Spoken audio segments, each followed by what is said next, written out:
Mr. Padgett, if you approach the podium, give me your name and address, and I'm going to again repeat that I'm going to allow you a little more time because I know we have a lot of parents and you're speaking on their behalf. So. My name is Rodney Padgett. Address is 1125 Gotland Shoals Road, Bluntman, Tennessee. I am, again, representing, of course, my family and several parents and students from the school that couldn't make it because of the band. Mr. Chairman, I wonder, is it okay if I bring these up?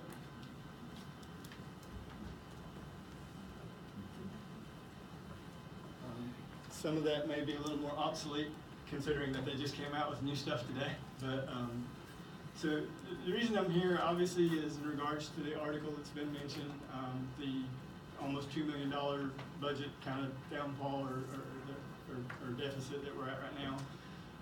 One of the options that were put in that article included these 3 school closures, 2 of which were scheduled, as she had said, to go into 2021. Ours wasn't really scheduled to close, but just to enter that phase. And from what we understand, I'm going to talk mostly about IA because that's where I'm from. That's my son's 6th grader there. So we're looking at saving an estimated $420,000 minus about $126,000 in attendance funding, so that would take the savings of down to like $294,000, which is about 0.03% of the $84 million budget. And as it has been so quickly stated here, IA is a very high-performing school. In that paperwork that you got there, schooldigger.com put us at 46 out of 500, I think in 63 middle schools in the state. The next closest county school to us is Colonial Heights at 126. The next closest city school to us, middle school-wise, is Robinson, which was 71st. So we're up there. We're leading the way. There is also paperwork there that has the ELA, the math, and the science achievement scores from Tennessee.gov for the year before last, because the new info just came out today and I didn't have that available over the weekend. That is not straight from the website. I kind of tallied all that so that it would be easy reading, so to speak, okay? And that shows kind of the below basic knowledge, proficiency, and mastering if you kind of go through that chart. Left side, you want small numbers. Right side, you want big numbers. We're leading the way there. We're ahead of most schools, almost all schools actually, in the county middle school system.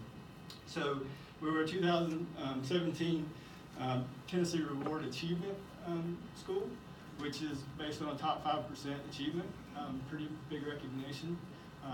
So, you know, we again, I know it's a little bit redundant, but we feel like we're at the top of the pile.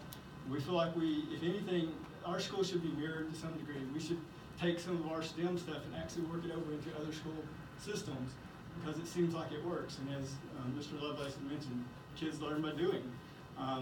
It doesn't stifle them. The STEM brings out the best in them. They work together in groups. They work as individuals. And so it brings out a lot of good qualities there.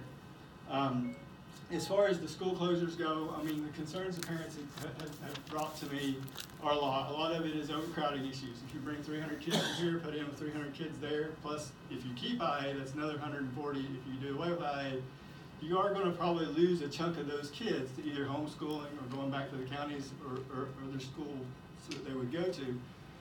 Anybody that goes homeschooling, anybody that goes back to their other counties, from my understanding, you can correct me if I'm wrong here, but you're losing potentially up to like $9,000 and something in attendance funding. So if you lose, 20 kids to homeschooling or something, that's almost $200,000. So now you've only saved $94,000 in your closure. If you lose 50 kids, then you've actually lost money to some degree, I guess. But anyways, just kind of throwing numbers out there. Also, we're concerned with Holston Middle School. Has it has its set of kids there. It has Innovation Academy there. From my understanding, there's potentially room there for everybody. But the concerns I have are traffic concerns. It's already pretty bogged down there sometimes in the mornings with drop-offs and stuff. If you add another 100, 125 commuters or something like that, what's that going to lead to? Safety concerns.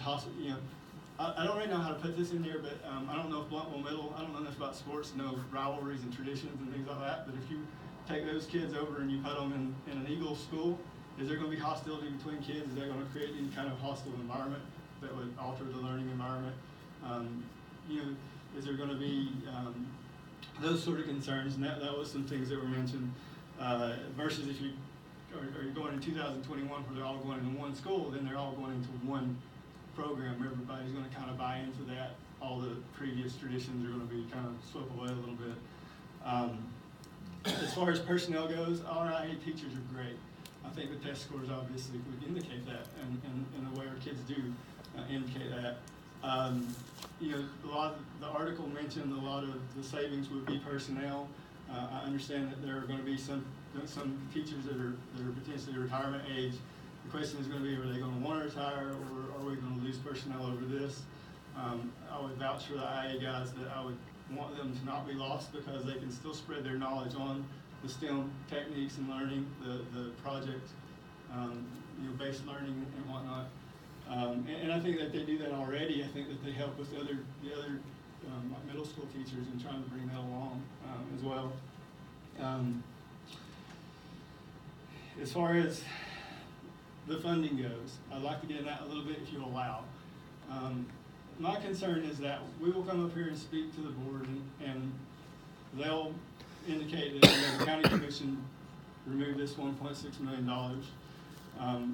And then we'll go to the county commission and they'll say the board's got a reserve fund, they should be able to deal with this. And if nobody's going to be willing to give or work through this problem a little bit, then we as parents are going to get stuck in the middle of it, and our kids are going to get stuck in the middle of it. You know, our thoughts would be, it'd be nice if the two could just kind of work it out, figure it out, so that, you know, this doesn't turn into a school closure issue before that 2021 timeline. I'm definitely going to probably talk to the county commission at one of their meetings as well.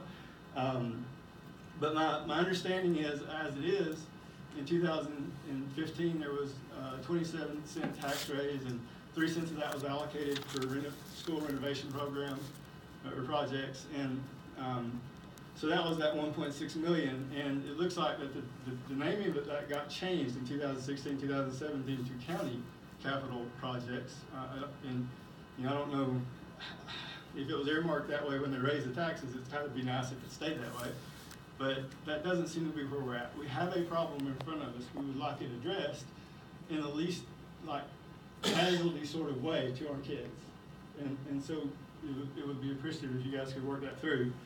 From my understanding, there's also been tax increases that kind of go toward the actual bond that is the high school. And I'm not here to fuss about the high school or anything like that. That is a done deal. That's going to go through. You know, to stop now is throwing the baby out with the bathwater. So the thing we could do now is just try to come together and make that be the best it could be. And I think that's what the parents would like to see.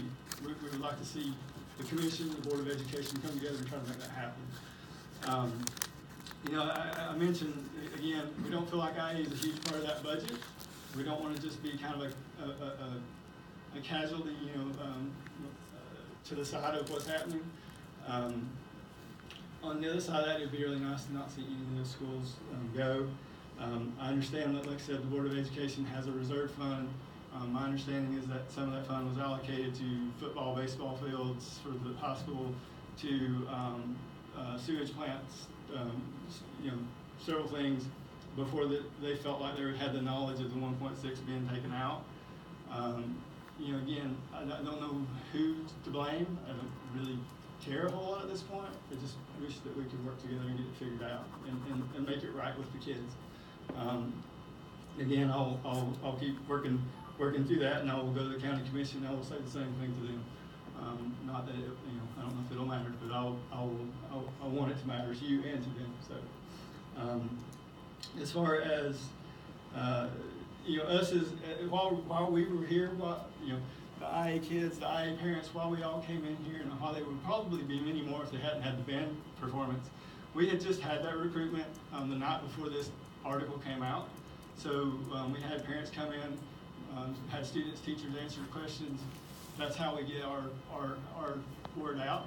And then the very next day, this article come out, and so I can't help but believe that will hurt our recruitment. I do really appreciate you addressing that earlier and indicating that was not the intent. But it's out there, and it makes it a little harder. We do want to keep IA. You know, the high school has been touted as somewhat of a STEM-based school. We think that having a feeder system into that would be great. And again, because our scores are high, I would encourage you guys to keep our school here, but also, you know, maybe try to mirror it in ways, set up programs in other schools to kind of work toward that STEM project-based sort of learning system. And I'm sure I am not mentioning some things. I'm not a great public speaker, so I apologize for that. But that is a large chunk, I think, of what the parents that I have talked to, you know, had to say. They want it worked out. They don't understand why our little bit of the budget is getting so much attention here. They're worried about overcrowding. They're worried about the high teacher to student ratio that can happen when you start consolidating these schools in, especially if you have personnel losses with that. And we really are having a hard time seeing how that won't happen. It seems like a realistic fear. The reason we came out so hot and heavy over the weekend is because in that article, that was the only 3 options that were out there. And then there was a note that, you know, you might be voted on as soon as January or March or whatever, but we don't want our options to be the only ones out there when that vote happened. So please look for other options. That would be our request, and preferably options that involve the Board of Education and the County Commission coming together, pulling some funds up, running us through until 2021, getting us to the finish line, and getting us into new schools or whatever we got to do. I think that's it. Thank you. If you did leave something out, and you're welcome to come back, of course.